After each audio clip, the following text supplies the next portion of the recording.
اسد صاحب جہاں پہ چونکہ ابھی جعفر ایکسپریس کا واقعہ بھی وہ زخم ابھی تازہ ہیں اور اس کے بعد ایک کے بعد دوسرا پھر یہ تیسرا، چونکہ بلوچستان آلریڈی ایک ہٹ لسٹ پہ ہے تو وہ ایریاز وہ علاقے کے جو دہشت گردوں کے نشانے پہ ہوں وہاں پہ تو سیکیورٹی ہائی الرٹ ہونی چاہیے، وہاں پہ تو سیکیورٹی لیبس نہیں ہونے چاہیے. آپ سمجھتے ہیں کہ کچھ سیکیورٹی نہیں، میرا سیکیورٹی لیب سے زیادہ دیکھیں نا ایک جنگ کا ماحول ہے. آپ سیکیورٹی لیب سے زیادہ آپ یہ سمجھ لیں کہ ایک وار ہو رہی تھی جو آپ کے انٹرنلی آپ کو نشانہ بنا. جنگ کے مختلف طریقہ کار ہوتے ہیں نا. ایک تو یہ ہے کہ پھر ایک تو آمنے سامنے ہماری فائٹ انڈیا سے ہوئی اور ایک ہے وہ چھپ کے کر رہا ہے.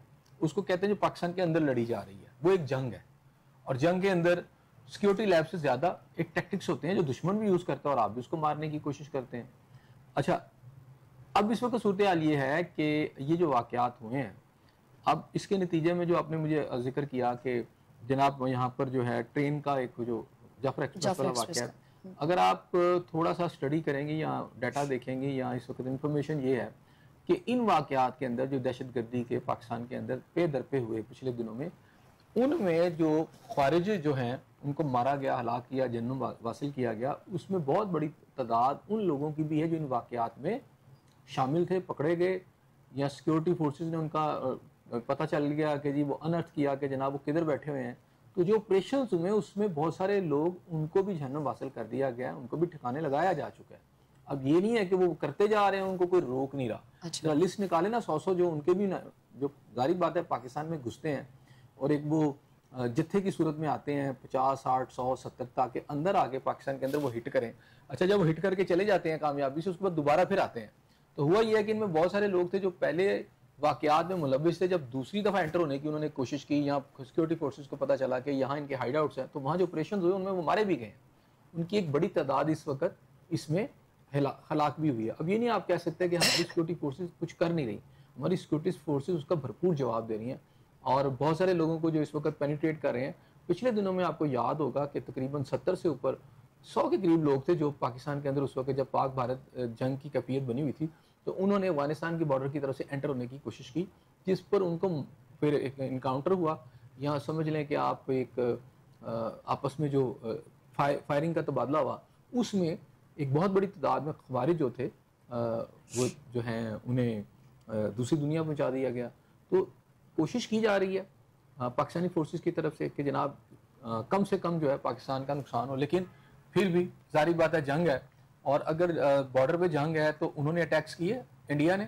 پاکستان کے بھی کچھ جگہوں پر آپ نے دیکھا کہ انہوں نے اٹیکس کیے. نور خان ایئر بیس ہے، اچھا ایک بہت بڑا بارڈر ہے. اور پھر اس کے علاوہ آپ نے دیکھا کہ ان کے لاہور میں ڈرون تھے، ان کے کراچی، سارے ملک میں ان کے ڈرون آئے. ہم نے گرا دیے، سارے ناکام کر دیا ان کو، لیکن ان کے ڈرون آئے نا. حالانکہ ادھر تو آپ کی بڑی سیکیورٹی فورسز تھی. تو ہم سے زیادہ تو جو آپ فورسز دیکھیں انڈیا نے اپنی طرف لگائی تھی. 100 سے کے لگ بھگ ان کے جہاز فضا میں تھے، سب کچھ تھا. لیکن جب پاکستان اٹیک کرنے گیا تو پھر گھس گیا نا انڈیا کے، دلی تک پہنچ گئے تھے ہم. ٹھیک ہے، سب کچھ کیا. تو جنگ جب ہوتی ہے اسی طرح آپ لیفٹ پہ آ جائیں ویسٹرن بارڈر کے اندر تو وہاں آپ یہ سمجھیں یہ ٹیکٹس ہیں. کبھی وہ آ کے آپ کے اندر اٹیک کریں، کبھی آپ ان کو ماریں. جیسے آپ مشرق کی طرف آپ یہ کر رہے ہیں اسی طرح ادھر بھی ہو رہی ہے. تھوڑا سا اس کو لڑنے کے انداز کا فرق ہے، لیکن ہوتا یہ ہے کہ وہ بھی اٹیمپٹس کر رہے ہیں، ہم بھی ان کو مار رہے ہیں. اسی طرح ہم نے ایسٹرن بارڈر پہ بھی یہ چیز. آپ سمجھتے ہیں کہ جو اندرونی جنگ ہے وہ زیادہ خطرناک ہے؟ چونکہ دشمن اگر ہمارے ساتھ فرنٹ لائن پہ آ رہا ہے تو اس کا تو ہمیں بھی سمجھ آ رہی ہے اور ہم اس کا جواب بھی دینے ہیں، لیکن یہ جو اندرونی طریقے سے جنگ کر رہا ہے اس کی روک تھام زیادہ مشکل ہے، دہشت گردوں کو پکڑنا زیادہ مشکل ہے، ٹھکانے لگانا مشکل ہے، کیا ہے؟ دیکھیں مشکل جو ہے وہ سارے کام ہوتے ہیں، لیکن جب آپ کی نیت ہو، آپ کا عزم ہو تو کوئی چیز مشکل بھی نہیں ہوتی. ٹھیک ہے، جب آپ کو پتا ہے کہ آپ نے وطن کا دفاع کرنا ہے اور آپ کی فورسز وہ کر رہی ہیں، اس کے اندر مشکل جنگ میرا خیال ہے جو بارڈر پہ آل آؤٹ وار ہوتی ہے وہ زیادہ مشکل جنگ ہوتی ہے.